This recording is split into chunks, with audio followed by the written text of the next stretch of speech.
sa akin sa hospital. Ayun, maganda. Bahala ka na magbasta nito. Ano? Ito yung ano, nasimplang sa Bumagsak. bumagsak.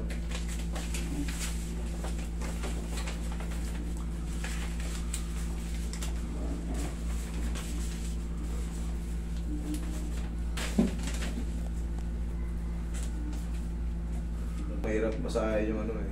Sulat na ano eh. Oo nga. Si ano yun? Cervical. Hip and sit. Traumatic cervical. C3, C4, C4, C5. Patient advice undergo. Unexpected. Kaya na lahat yung binigay. Ina-advise pala kayo mag ano eh. Parang yung ito hindi lang mabasa eh. Ano to? Laminate mahirap basahin yung ano eh. Yung sulat niya. Parang may kikis-kisin yan. Dito sa mga nabasag na ano na cervical. C3, C4, C4, C5. Eh, okay rin na daw siya. O yun nga, may kikis-kisin na disc yan na pumutok. Parang hindi tumama sa ano.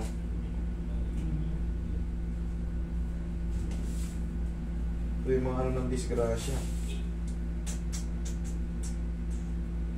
Pero, tingnan mo, na-treat ka rito. Ano yung na-obserbahan mong lumakas? Nakakapag-motor na ako eh. Nakakapag-motor ka na. Nakakapag-bike na. Nakakapag-bike na siya. Yun ang natutulong ng mga ano. Malaking improvement. Tsaka dati ano siya, di ba? Hindi nga nakakaganyan.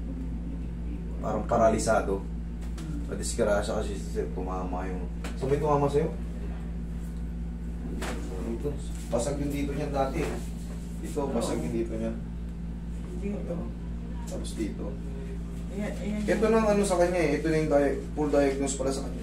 Pina-opera ka pala before eh. Para kiskisin yung ano. Kasi nga, na-damage na yung ano mo eh. Sa C3, C4, C4, C5. Tatanggalin yung ano ron. Ito yung nag-extend na siguro ano.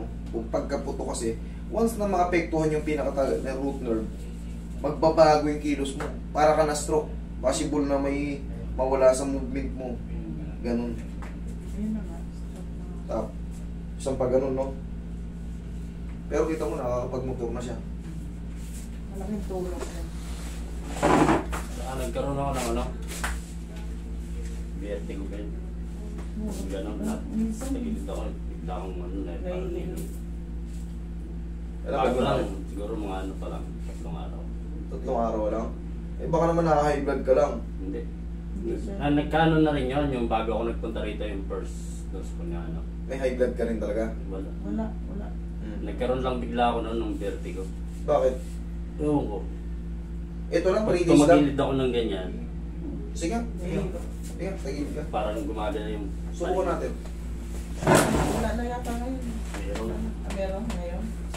Pag bigla, alam ba, gumanyan ako tapos biglang gano'n. Ayan. Parang gumagana yung paningin ko. Medyo matagal-tagal ka na kasi ano eh. Nagmumotor ka Masakit kasi. kasi yung dito ko. Hindi, alam mo, idol. Sa pagmumotor kasi nakaganyan ka, doon mo na kukuha yan. Akala mo kasi malaya ka na eh. Huwag mo muna i-compress yung dito mo. Sabog yung dito mo, C3, C4, C4, C5. Sabog yan dyan. Huwag mo muna kanuhin. Huwag mo muna pakapuwersahin yung sarili mo. Malamang, maiipit yung mga root nerve dito sa meno. Tapos yung nerve root. Kaya nagkakaganyan. Mahihilo ka talaga kasi direct to the brain yun. Kaya pag pinipihit mong gano'n, pag bigla kang gano'n, maiipit siya. Yan, yung blood circulation papunta sa utak, nadidelay, mahihilo ka. Pero pag naka-ahon ka, kumapit ka ng konti, Yan, pag nag-circulate, okay na naman. Yung ko minsan na gano'n, tapos biglang tingala. Pwede ka naman magmotor, pero yung katag, yung ibig sabihin, yung mga lubak-lubak, ingatan mo. Hindi naman ako nagmumotor sa iyo. Sa Yan lang sa Yan lang sa loob lang namin. sa kanto, yan. Ikot-ikot lang. Hindi ako nag-highway, yan lang. Natakot ako eh. Iwasan mo lang muna yung mga lubak-lubak. Mga katag-katag. Mabagal lang kung pwede. Ano ba yung motor mo? Single? Oo.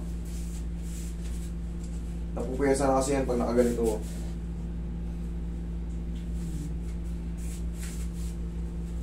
Close open mo nga. Delay pa rin. Kaya lang may Okay. power na. Konti na lang eh, no?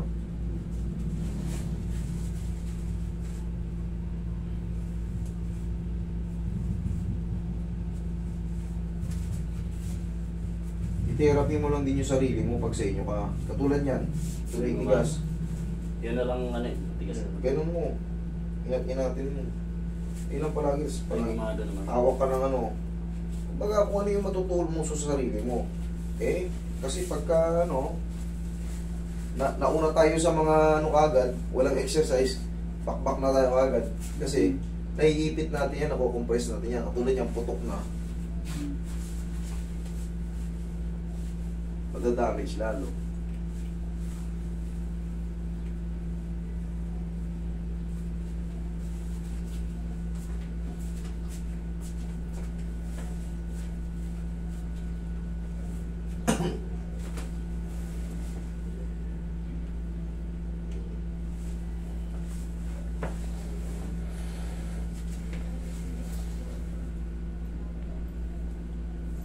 Kumila parang mabigat.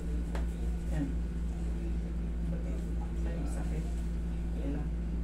Stretching na lang to. Sa muscle na lang eh. Tigas na. Relax lang. Ganyan-ganyan mo, kumapit ka sa mga ano, kung ano na yung kaya mo, at least nababanat. Kasi pagka hinayaan mo to, titigas yan.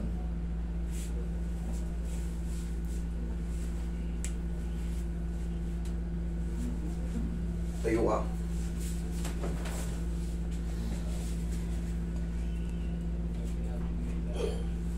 Okay, ka nga patagilid.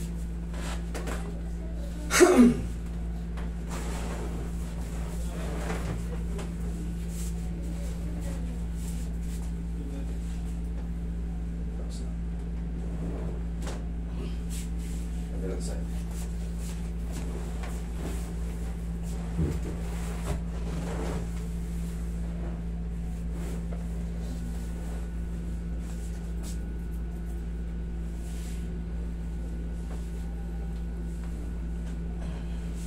Tapa ka.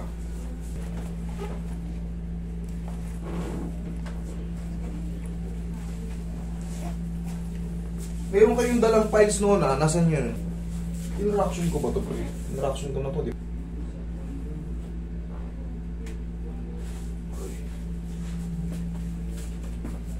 Ayun lang, i-zoom ka lang palagi yan.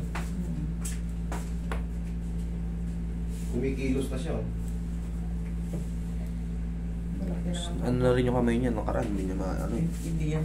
hindi niya masara yan. Para talaga na-stroke. Yan, para may kuryente dyan eh. Sa papa. Yung kuryente.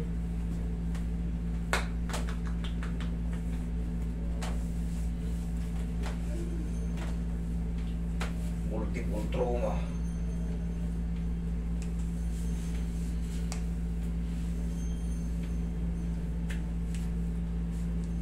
Yan naman yung sinakyan namin. Ano lang kami, nakisabay lang kami sa kanila. Pero ako, May share po ka, sir. ako ang nag-schedule. Nakisabay sila. Eh, sabi, sige ako nang bahala ng sasakyan. Ayun. Hindi mo lang palagi, sir, malaking bagay yan. Kasi nga, kailangan masuportahan tong fracture eh. Naka-schedule ka kaya. Alam mo, di talaga namin binibigyan ng mga ayos na schedule pagka kayo gusto nyo masunod. Yung binibigyan kayo ng schedule, hindi nyo pupuntahan. Minamarkera namin yung mga number nyo. Kasi, nagmamakaawa kayo pagka, ano, mabigyan ng schedule. Pag nabigyan na kayo, kayo magka-cancel, hindi kayo pupunta. Gusto nyo, another. Kami naman, gusto namin talaga na. Pag ganyan ang palaging ginagawa nyo, kasi naaabuso talaga kami sa totoo lang. Ang daming ganyan. Tapos magpapakita. Bigla na lang pupunta kasi nabigyan namin address sa mga susunod na araw. Magkakasamaan talaga tayo ng loob pag ganyan. Kami naman, master, sinabi naman namin sa iyo, di ba? Pagpasuba, kumbaga magsabi rin kayo sa amin, Master, di kami pupunta dyan. May emergency kami. Pero kung marami kasing pagkakataon talaga na pag naibigay na namin yung schedule, yung location, Address. hindi pumupunta. Tapos pupunta sa mga sunod na mga araw. Kaya nagkakapulbul dito. Tinitignan namin yun. Kaya siyempre, ayoko rin naman maging masama sa inyo. Napagbibigyan ko. Pero sobrang dami na naming abuso. Gusto nila palaging yung masunod. Kasi yun ang off nila, Friday, yun ang off nila, Wednesday. Nung mga nakaraan, nagbibigay kami ng magandang schedule. Kinuha nyo. Siyempre, bilang na po namin yan. Bilang na po namin yung darating. Ngayon, nagkakapatong-patong dahil binabago nyo yung schedule pag nabigay ng Kaya tingnan nyo kung bakit napakahigpit namin sa location. Hindi namin binibigay kagad. Kasi nga, wala kaming book-in. Tingnan nyo yung tao sa labas. Ilan yung tao sa labas? Napakarami. Pag binigay namin yung kagaya ng iba, binibigay yung location tapos matatambak lang dun. Hindi namin gagawin yun kasi ayaw namin mabaliwala kayo. Sa dami kasi nang pumupunta, pag nag-jump pack na kasi yan, hindi ko na kayo may entertain. Yun naman na ayoko mangyari. Sabihin, suplado ko. Ayoko mangyari yung gano'n. Mahirap yung gano'n. Tapos malayo yung pinanggalingan nyo. Tulad nito sila, Cavite to. Sabi naman, Master, wala namang petsa yun. Basta sabi mo, tumawag ka na lang pagka... Basta ako nagsabi, Oo. Yan ang sabi mo. kaya kong kaya kong panindigan yan kasi ako naman ang masusunod. Pero yung iba kasi, yun nga, ginagawa. Binigyan na namin ng location, nakabook ng Lunes, pupunta ng Biyernes, dahil yun daw ang maluwag sa kanila. Di ba? Ang sarap sa di ba? Ang sarap sa... Ay, nako. So si sir may fracture kasi yung leg nito. Pero malaki na nabago rito. Hindi ko lang ito munang sinasagad ng treatment. Kasi pag nag-breakdown yung vertebrae niyang basag, possible na mag-collapse siya. Diba yun in-explain ko rin sa'yo dati? Nadisgrasya kasi si sir. Ang daming tama. Yung buong leg niya. C3, C4, C5. Bali dalawa yung C4 sa pangilalim pang isa pa. Kaya iniingatan ko to si sir na hindi kaya hanggat maaari meron siyang ganyan para unti-unting matraction. Kasi yung traction natin dito, alam niyo naman yung gano'n sa kanya. Pero inano mo na yun sa isang beses yung unang punta namin. Di ba? Parang kang robot, di ka makaayos ng mga Ngayon, nakakalingon ka na na maayos eh. Tapos yung lakad mo, kilos mo. Dati nakatumpa. Pagulangin lang natin yan, kahit maging taon. Nakatumpa. Pagulangin lang natin yan habang tapos, ang pinaka-discarte mo lang muna dyan, stretching lang muna. Tulungan mo yung sarili mo, ha? Yun lang muna natin. Sa susunod na mga araw, makakaramdam ka na naman ng ibang pagkilos, paggalaw niyan. Marami ka nang nagagawa eh, no? Makakapag-motor ka na rin. Okay na rin yung balance mo. Tatawag lang kami. Gano'n. Okay. Di, mas maganda naman to kasi ito patagalin para maghilom yung... Kailangan talaga tumibay pa yun bago natin kumbaga kapitan na ng mga laman. Ay, pagka tatawag na lang kami tapos sige. kami. Okay. Kahit mga December na.